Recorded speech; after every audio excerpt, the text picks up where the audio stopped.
in today's session, we'll be focusing on really two of the most essential components of the common application, the letters of recommendations and the supplementary essays, along with a strategic look at the transition from your grade 11th to 12th. So that's just to add on another aspect for the students who have joined us across today, that how does this transition typically do happen. Then, we'll dive into your supplementary essays, one of the most critical parts of your application where you get the chance to truly showcase who you are beyond just those grades and the test scores. And as I've said, lastly, we would be looking into 11th and 12th, and we'll also explore how to navigate through those crucial aspects of letters of recommendation, how to secure strong recommendations, what to do if you're unsure about who to ask, and how to ensure that your recommendations really reflect your best qualities. So let's get started and let's ensure that by the end of this session today, you'll be able to understand the complete aspect of the common application. But before I obviously get into your essays, I will give you a complete understanding of the common application itself. But before we get across with the presentation itself, I just want to give you a quick introduction about the organization. Let's Unbound. So Let's Unbound began with the focus on skill building, empowering elementary and middle school students with STEM, life skills, and mentorship. Now, as these students progressed to high school, they started seeking college admissions guidance, and that's where we listened. We evolved our services to seamlessly integrate storytelling through applications into our really well established mentoring programs. Now, by combining personalized learning, skill development, and strategic admission support, we now guide students right from early academic years to top global universities. Today, we have impacted 4,000 plus students across 25 countries, delivering over 125,000 hours of expert mentoring. Our commitment to excellence has earned us a 4.9 over a 5 global rating. We are really proud to have powered with STEM.org. We have partnered with Harvard Students Agencies and Arizona State University Prep Digital. And all of these various programs have really ensured that the students, while they're preparing for their admissions abroad, they're really getting introduced to these world-class educational experience, which is very crucial in this whole journey of admissions. So at Let's Unbound, we don't just prepare students for exams, we largely prepare them for admission and overall in terms for life itself. Now, before we move across further, I just want to complete in terms of the introductions of the founders of our organization as well. On the left, you have Amol. He's a serial entrepreneur. He's an education visionary with experiences across Tata and Exceed, which is India's largest edtech platform. Amol has helped scale impactful educational education solutions across 2,000 plus schools in 6 countries, impacting over 250,000 students. He's really known for his ability to blend business thinking with on-ground school realities and has been instrumental in helping startups from IIT Bombay and beyond succeed in this whole education space. On your right, you have Nishant. He's a mentor, he's an educator, and he's largely the brains behind many of the learning pathways that we share today with our students. With 14 plus years of experience across academia and industry, he has counseled more than 1,000 kids and has designed curriculum solutions right from K-12 to executive MBA programs. Now, a quick introduction about myself. I'm the third co-founder within the organization. I started my professional journey 12 years ago within Jaguar Land Rover, and I've spent the last decade plus just in financial and education consultancy. So I've worked with Citibank, Standard Charter, and within education consultancy, I have worked with Crimson Education and Added Education, both of them being international players and focused in admissions abroad. Right, so that's the quick introduction about the people involved in our presentation today. Now we'll just be moving across, giving you a quick look at the session itself, where we will do firstly a quick recap over what do I mean by a narrative, what are the application platform, the components, and the weightages. Then we move across in terms of your college essays and letters of recommendation. So we look at various examples of college essays, we look into the role of college essays, and how do you really go ahead and craft the most compelling essay along with your strategy timelines. You will also then conclude the session again with sharing our approach and a lot of resources that we do at every session.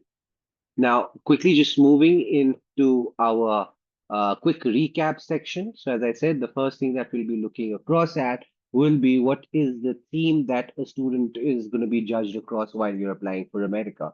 Now, before I move into describing the theme itself, it's very important what is that one differentiator between an Indian application and a UK application that creates this whole differentiation in terms of theme.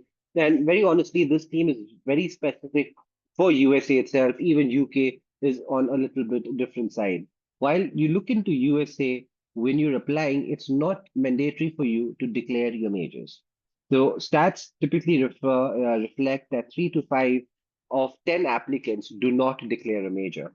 Now, what that does is, as an admission officer, out of 10 applications, if you're not getting to know what the student is coming here to specialize, then the core components that you'll be looking into the application do not have to be aligned to the major that you're applying for keeping it equal to all. So, as if, for example, there's a kid who has declared computer science and has done work in computer science courses, competitions, hackathons, the student does not get any brownie points for doing activities in connection to his major because you may just have another kid who is good at computer science, who has done activities in computer science, but has just not declared the decision.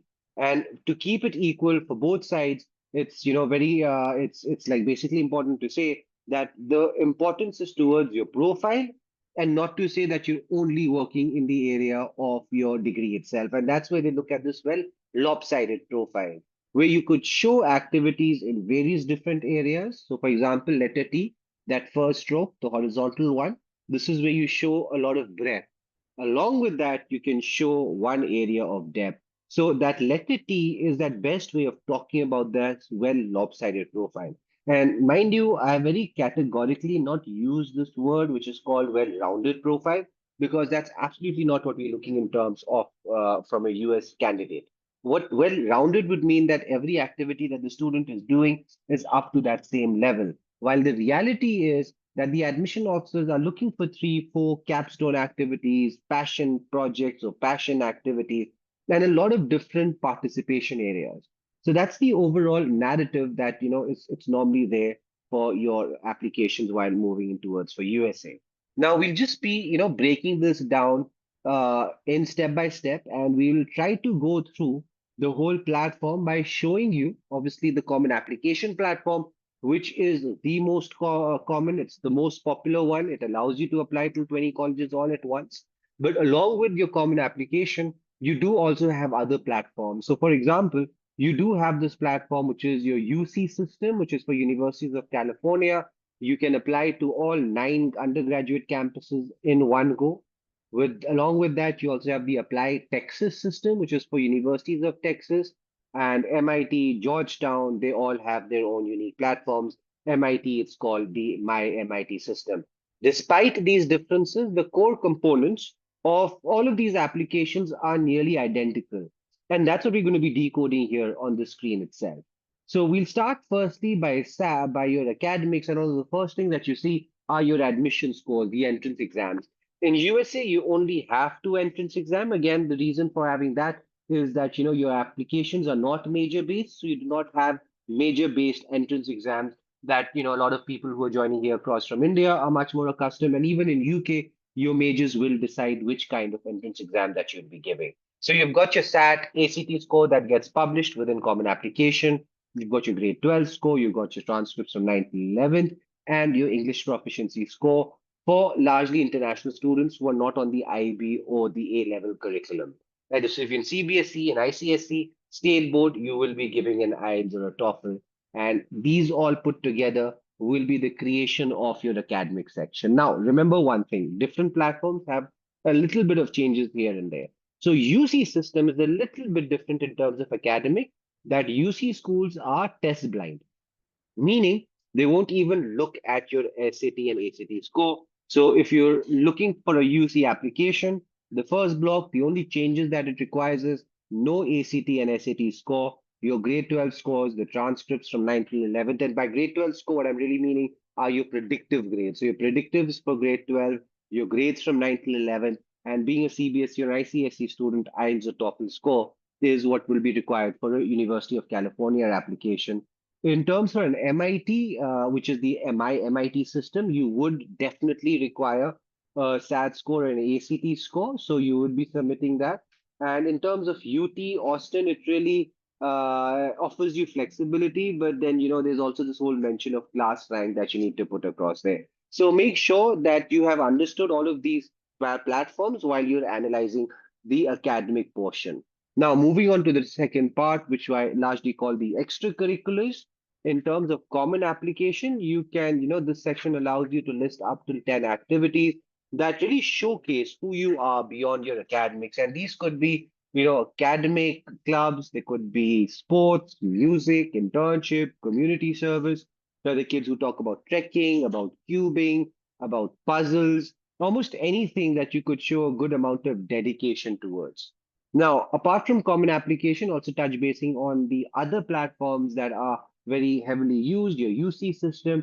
So your UC system does not only restrict you up to 10 activities, but it will be up to 20 activities, which will be divided into four categories. So within common application, you can just write down 10 activities. There are no specific categories per se, but the UC system will also have categories. So one category comes across as volunteering. There is another category called work experience. There's the third category called of academic programs. And then the fourth category that comes across is for extracurriculars. And again, you need to put across 20 different activities. So that's now another differentiation between your common application platform and your UC platform. Now, the other one, the my MIT one, their activities is also set out a little bit different. MIT only asks for your top four, but each activity is given a good chance to go into deep. So, for example, you'll be having 200 words to define your my MIT application. While you go across in terms of common application, you got 150 characters. If you look into UT Austin and the same aspect of the activity list, you could typically just upload your resume. So that's how much flexible your UT system comes across at. So just as a quick reminder, common application 10, UC is 20 across four headings, MIT folk top activities, but in extreme depth, 200 words per activity. UT Austin, you could simply upload your resume. So again, just go university by university, make sure the one that you're applying for you have got the understanding how you'll be putting across those activities that you're doing. But nonetheless, regardless of the university that you're applying to USA, they're all interested in a lot of work that you're doing beyond your grades, beyond your school, beyond your major area. The only differentiation is how you'll be representing them. Now, let's move on to the third block of this whole application, which is your essay section. Now, you'd all remember common application. It's the most commonly, widely used application. So you'd realize that that same common application will, for example, may go to Harvard University. You may want to put that same thing in Princeton. You might be putting that into Carnegie Mellon. You may be putting that into Yale. So there's a couple of names that I've put in. So it's that same doc or application that's going everywhere. Then how does a university select, which are the activities that directly correlate to your college or to your application? So within common application, there's a very distinctiveness in terms of that there is a common application essay, and then there are college level essays themselves. So what is the common app? And we'll be firstly, just focusing on the common app essay itself. So it is an overall document that you're going to be really submitting, speaking about a few of your capstone activities, the most important activities, and really giving soul to your application on the Common App platform. So it will be really explaining who do you come across as a person while you'll be going through that. Now, for instance, if your personal statement is about your passion for social impact through tech and you're applying for UC Berkeley's EECS program, your supplementary essay at that case should demonstrate how that fits within the university offering, and that's where your then eventually essays come across. But now, as I was just mentioning UC, I'll just quickly jump over to the whole UC aspect. UC will actually ask you for four personal insight questions rather than one prompt to be answered from seven different questions. So you'll have eight questions from which you'll select four, and each of them will be 350 words each. In terms of MIT, your essays, how they differentiate is that you'll only have a couple of specific questions that will be around MIT, around community, what excites you, that you'll be largely answering. The UT Austin again has short questions and answers that has questions around leadership roles and goals. So how these essays again differentiate. In terms of common application, there's a clear bifurcation that you have got a common app personal statement or a common app essay, and then you've got college essays which go separately. In terms of UCs, there's no bifurcation. You will be selecting 4 questions out of the 8 that you get. MIT, you'll be answering various prompts, and that would get that through. In terms of UT Austin, it is again the same. And this will be the large part of our conversation today. From there on, you've got letters of recommendation. So this one part of the application is, as I always like to say, is the only one part that you do not write. And that's what makes it extremely incredibly important. Right way, you have described yourself at a certain way, right from those 10 activities into the personal statement or the 4 PIQs, moving into those essays. Now it's the teacher who's giving a much more definite description about yourself. So when you look into the letters of recommendation from the common application perspective, you have 2 LORs that you need to submit. MIT would be again asking you for 2, but largely if you're around the STEM courses, 1 for maths and science and 1 for humanities. UT Austin only requires as mandate as 1, but you could always submit a second one because they do technically do help. But mandatory aspect, it's only 1. Now, from there, interestingly, UCs do not really require or also don't accept letters of recommendation. So everything in terms of the UC application will be coming across for as your own voice. Now, finally, we arrive interview. Optional at many schools, but highly recommended. So this is your chance to put a face to the file and help admissions team understand your story in a very more convenient way. MIT is really known for its strong alumni in interviews, which can really play a crucial role. Again, UCs do not offer interviews. UT Austin really conduct interviews, and usually it's for your honor programs on only. So, dependent on the place that you're applying for common application, Harvard definitely does take an interview. So going by application will give you a really good understanding that do you need the interview or not, depending on the institute you're applying. Lastly, we wrap up with the timelines for the slide. November 1st is your early action and early decision deadline, which also includes schools like MIT, which has got an early application. UT Austin comes with a priority deadline. January 1st is then your regular decisions or RD. So all of your applications go across during this time. From January to April is when you'll be getting your results. So by the end of your April time, it'll be very much clear what are the applications and the universities that have accepted you. Now, that was looking at application from your side of the table. This is to give you a view from the application from the admission side of the table. Now, as an admission officer within USA, they put 40% focus onto your academics, which is the inclusive of your SAT and ACT profile. It includes your predictive grades, academic transcript, and English proficiency. Along with that, you've got 30% focus on your common application, which is your personal statement, your essays and letters of recommendation. But along with this, there's a very strong focus on this last 30%, which are just basic, either your 10 activities of Common App, 20 activities of UTs, or that in-depth 4 activities that you'll talk about in terms of MIT. So all of those activities by themselves have got this 30%. And largely what we have seen through experiences that this 30% is a construct of all of these activities. So 60% of the reason that you get cracking through the top university in America are the things that you are doing beyond your school, beyond your grades. So in overall sense, to understand what is a US admission officer looking for, it is looking for that holistic kid. It's looking for the kid that has got various participation but is focused in very specific area. Academics are important. They are the first stage, but they're not the whole and soul of this application, right? They only have it in 40%. Beyond that, you really need to showcase what kind of person you are, what kind of personality you are. Now, with that done, let's just now get into our focus, right? Which is your the college essays, letters of recommendation. So many colleges require supplementary essays, shorter essays that are unique to each school. These are your opportunity to show the college why you are the perfect fit for their community. They can be about specific programs you're interested in or how you align with the college's values and missions. The other part, letters of recommendation, these are written by your teachers or mentors, and they have an external perspective on your, academic performance, character, and potential. LORs are extremely powerful because they confirm two that you have written in your essays and your application. So that's like a second level of vetting them. A strong recommendation can provide additional credibility to your story, highlighting your strengths and personal qualities from someone who has seen your growth firsthand.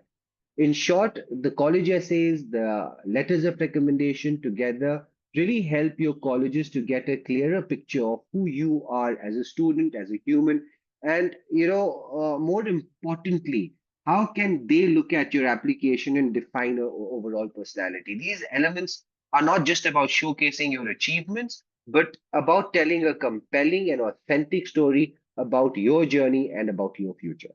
Now, just to give you a quick look at the various kind of essays that they are out there, you could just have a quick read over Harvard, over Cornell, over University of Chicago. Now, within Harvard, they've got very typical activities as that top three things your roommate might not like to know about you. So there you might be talking about leadership. That would be very crucial in terms of a Harvard application because that's one of the common narratives that they look for. So whatever application you're putting, the essay that you drawing, make sure that you understand the narrative of that university. So describe a barrier or obstacle you have faced and discuss the personal qualities, skills, or insights. Again, you'll be really doing well if you talk about, let's say, inspirational leadership, even at that essay. So because those are the kind of values that that really hold dear to themselves, innovation, traditionality, all of those things are going to play a very good and crucial role there. Now, apart from if you see those Harvard topics, you do also have very drastic topics that you could see at University of Chicago. So that first one you could see find X, the elusive goal of mathematics, but with no context. What is X and how did prospective University Chicago students find it? Exponents, square roots, pencils, erasers, beta decay, and electron capture. Name two things that undo each other and explain why both are necessary. Again, both of those essays may look as different topics as what's there within Harvard, but trust me, both of them have that same objective. They want to understand what's the reason that that university should be selecting you for. Now, moving across to the next part to show you the roles of your supplementary essays, what should you be really thinking across? So, firstly, show your fit. This is about demonstrating why you are fit for this college. It's not about good grades or just test scores. It's about showing how your goals, passions, and interests really align with the college, what the college offers. You need to explain why this specific college is where you see yourself thriving. So, for example, if you're applying to Stanford, you want to come across and show that fit in terms of innovativeness, in terms of curiosity. If you're looking at something as MIT, you may want to show that fit of being someone within STEM or sciences, but still having that inclination towards humanities. So showing your fit is one of those core things that you need to be thinking across when it comes to your college essays. Along with that, you would want to always put something as reflective personal growth because your growth really does matter to colleges. This is your opportunity to discuss how your past challenges, experiences, and moments of self reflection have shaped you into who you are today. Growth could mean learning from failures, overcoming obstacles, or mastering new skills. Let the college see the person that you have now become going through those obstacles. Thirdly, highlight academic interest. This part is about showing your enthusiasm for academic programs at the college. What subjects or areas are you passionate about? How will this college help you to further your academic goals? Be specific about the programs, faculty, or the research opportunities that really excite you about the institute. This really helps colleges understand that you'll thrive in their academic environment. Then you should align with the college values themselves. So college want to know if your values align with theirs. Every school, as I said, has its mission, its culture, and focus area. So whether it's social justice, innovation, community building, highlight how your personal values really match to those college ethos. This shows you're not just a student, but someone who will contribute meaningfully to their overall community. Then display future aspirations. Talk about your career goals and how the college will help you achieve them. Colleges want to know that their resources will help you get closer to your aspiration. Whether you're aiming for a specific profession or have broader ambitions, let them know how their program can really help you shape your future. Then showcase leadership and initiative. Leadership isn't just about being a president of a club. It's about taking initiative, whether in school, extracurriculars, or personal projects. If you've chosen leadership, no matter how big or small, highlight it. College value students who take charge and make things happen. Last, then, you should be also looking to demonstrate your intellectual curiosity. So this is your chance to show how eager you are to learn, whether it's through independent projects, your interest, or extra learning. Demonstrate that you have an intellectual curiosity that goes beyond the classroom. Colleges always want students who will be actively engaged in their academic community. And lastly, reinforce your overall application narrative.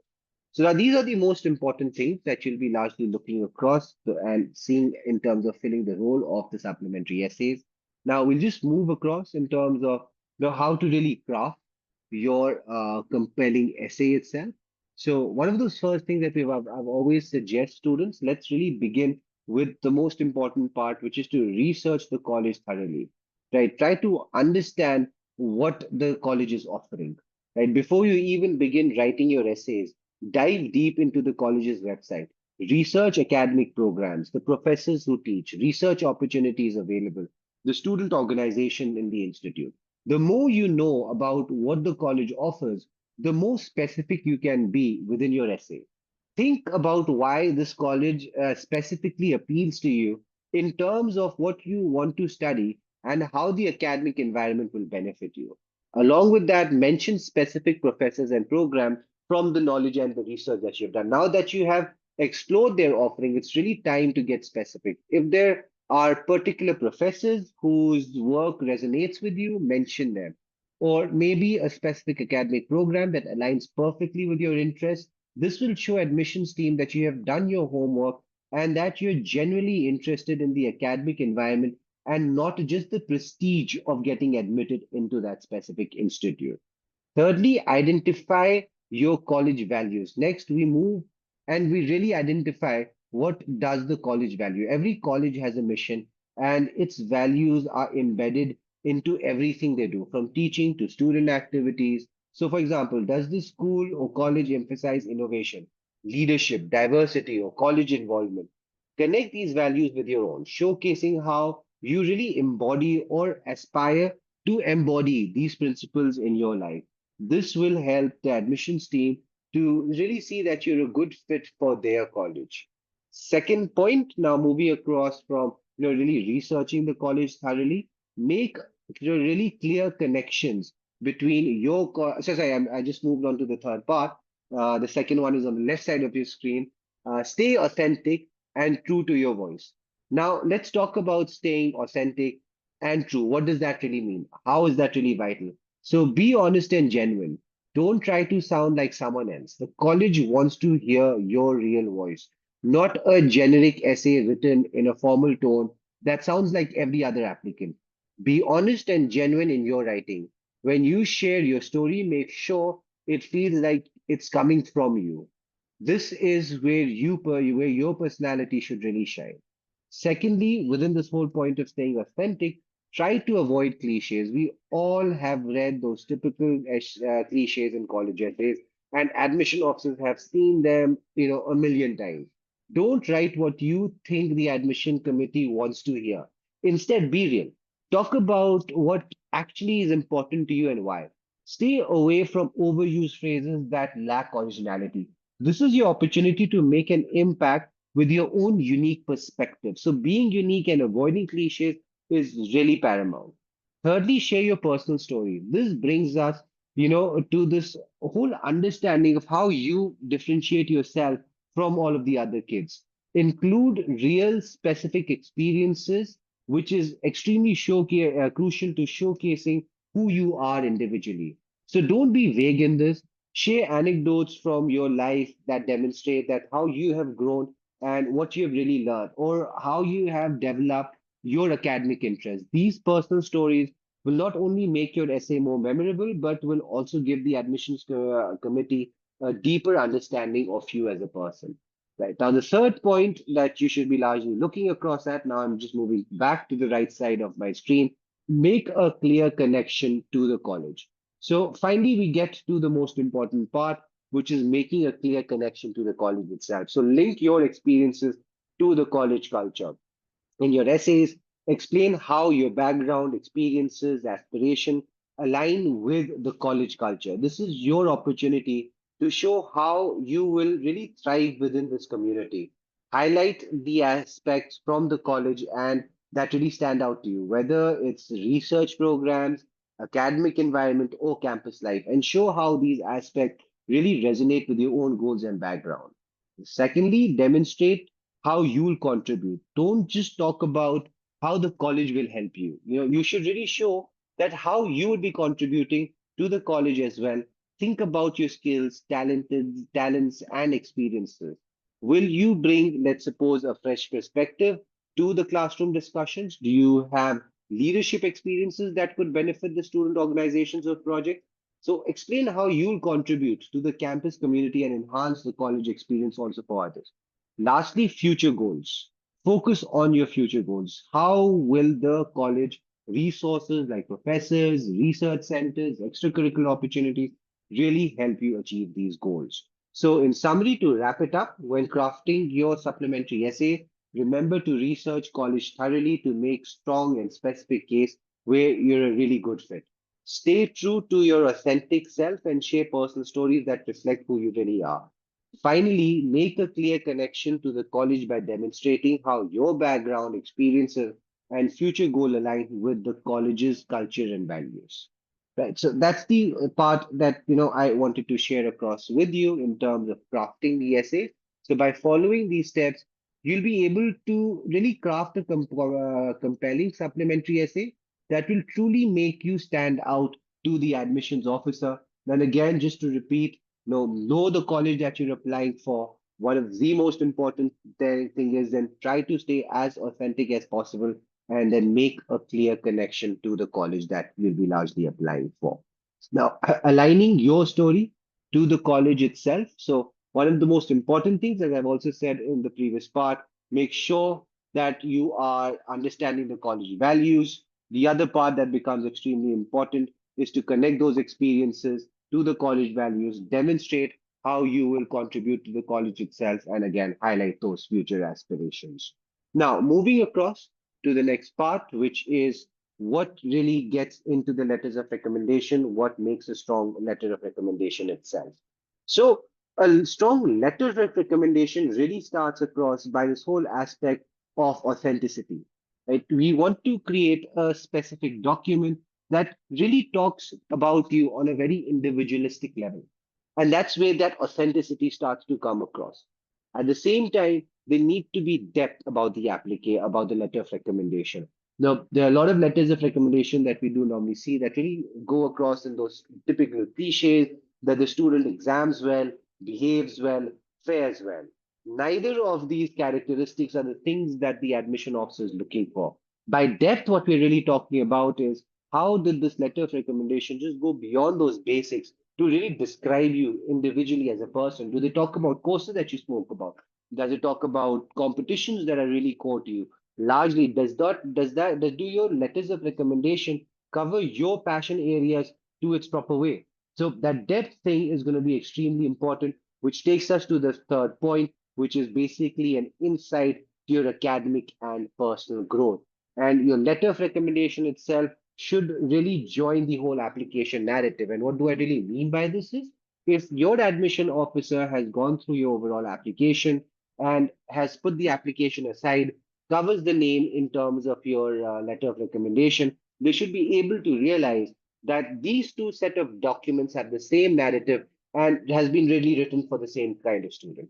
So that is what you're looking across as joining the whole application narrative. So your letter of recommendation at the end comes and binds your whole application, where the 10 activities really start to describe your personality, and the proper personification happens on the personal statement itself.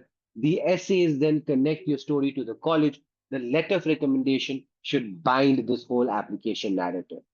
Fifth, it should be really a third voice narrating your story itself.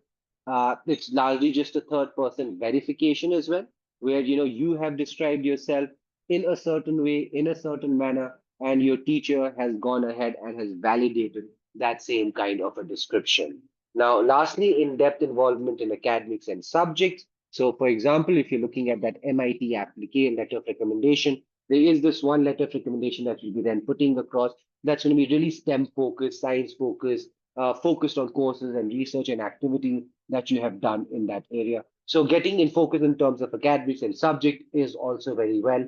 But just do remember, we need to make sure that that letter of recommendation is on a personalized level, even while speaking in terms of academia. Now, what is the strategy of building that effective letter of recommendation? So, firstly, you'd want to identify those suitable teachers. So, let's start with step one, which is all about knowing which is the most suitable teacher for your college recommendation letter. This step really begins as early as possible. Kids also start this at the start of their high school within grade 9, and normally that is also your foundation year for academic journey. The first thing you need to do is to align with your intended major. Choose those teachers whose subject really align with the major that you're interested in pursuing. For example, if you're aiming a career in engineering, teachers who specialize in subjects like maths, physics, computer science, chemistry, biology, all of these are going to be very ideal. Next, you should be looking for teachers who really show interest in mentoring their students, where you're able to create that right kind of rapport when you could ask your teacher for certain feedbacks, you could ask your teachers for what courses and competitions to participate, and you're getting that right kind of support within it. Step two is then to establish the relationship with the teacher itself. So start by engaging actively in class and in extracurricular discussion, participate in class discussions, ask thoughtful questions, contribute to class activities or group activities. This really shows your teachers that you're interested and committed to learning beyond the book learning that typically does happen. Another great way to establish relationship is to ask for academic resources and recommendation. So ask your teachers for recommendation on books, on documentaries, academic competitions that really align with your interests. By showing interest in their recommendation, you create an opportunity for even further engagement while also developing your academic skills. Now, moving across to the next steps, step number three. This is, large. Just 1 second. See if my slide has changed. Yes. So yeah, now just starting across with now step three, which is collecting ongoing feedback from the teacher, will really focus across on how you could continue harboring or nurturing this relationship. So these are your formative years where you want to strengthen your connection with your teachers and really ensure that they're very much aware of your progress. One way to do this is through your informal check-ins, regularly check in with your teachers to get their feedback on your academic progress. This shows that you are proactive about really improving and value their input. It also keeps them engaged in your growth and overall time. So encourage your teachers to highlight contribute, to highlight your contributions that you've made in class, whether it's a class project or a particular insight you shared during the discussion. Having your contributions noted reinforces your strengths really. Now, beyond the third step, the fourth one would be ensuring a strong narrative.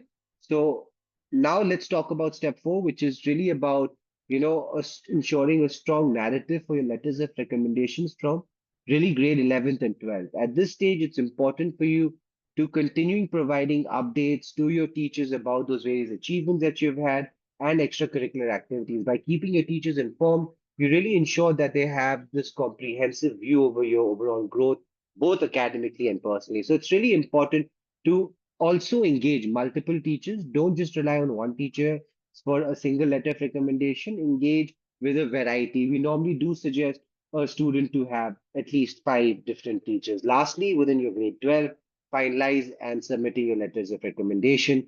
The last few steps may also require you to submit a brag sheet to your teacher, which will help them to really formulate the right kind of wordings that would be required in terms for your application itself. So, these were the things that we had to discuss in terms of your essays, and the letters of recommendation. We will now just move across to our own approach that we do take in terms of applications abroad, and obviously just sharing the whole experiential journey that we normally do get into. So we've always seen that within the inputs that 93% of the students and parents only know seven careers. And when it comes across to admissions and university application, they really do struggle with this whole complex part.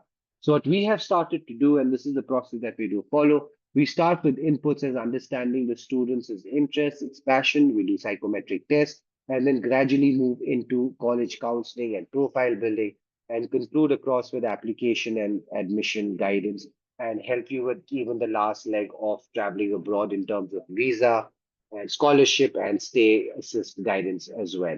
This is just to show you an overall timeline of a kid that works across from us in terms of grade from grade 9 and beyond, where we help them in terms of candidacy building, help them in terms of exploring their interest and build strength. We suggest them in terms of joining clubs and courses, and obviously give them all kind of support from personal statements to letters of recommendation. The grade 11 year is really focused across when it comes to selecting your different courses, working with capstone projects and various such competitions and your passion project. We also do provide, with standard testing assistance. You can apply for USA, UK. UK do have a lot of major-based exams as well. So, giving you complete support of that is also something that we do. And then your grade 12 then finally becomes, working on your essays and closure of your activities. By the time that you're in 12th and it's October, November, that's when the applications start and they conclude by January, February of every year. You expect your results to come by March and April, and from that point onwards, you would be then looking across to accepting your applications, working towards the visas themselves. Right. So this is also just to divide our college crest program into three different pillars. So you do have your academic and test prep. So you within APs and SATs and PSATs, that's where we help you at. And yeah, then we do also have your profile building. We help you in your passion project, internships, community service, and leadership. And lastly, within admission prep, we help you in university selection, personal essays, and supplementary essays. So that's the overall activities that we do under the College Crest program. This is just to quickly share across to you with the various students that we have worked. So this is a kid that I had personally worked with. He ended up going in terms of a Dartmouth. We scored a 1550 in SAT, did very well on an essay competition with Oxford, and you could see that overall profile that the student applied with the participation in terms of basketball, sports, and music, and has also done some really recommendable work within your non-government organization and community service. It's another example of a kid that went across in terms of Rice University. The other resources that we do typically share across every weekend is these webinars that we are holding regularly every Saturday at the same time. We deep dive into different parts of your application. So next week again we would be doing another presentation. So you could be joining us across. We may be looking across at something when it would be. I'll just quickly look at the next week's topic, which is going to be around advanced placement. So we'll be going in extreme detail about what an AP is all about, how do you take it, how do you make those selections. Do make sure that you join us across next weekend for a detailed analysis of that as well. Along with it, you could also use our newsletters. You could scan the QR code at the bottom to really access these newsletters, and you'd be able to go through these different topics around applications themselves, right? And these are two other platforms that we use in terms of your YouTube one, that you could use the College Crest. Again, you'd be seeing a lot of different material out there. And WhatsApp is the other QR code that you could use across all. Moving across, there are also the SAT diagnostic that you could participate on. So if there's students that are still just finalizing with their SAT, you could use the QR code now just to have a quick look at it.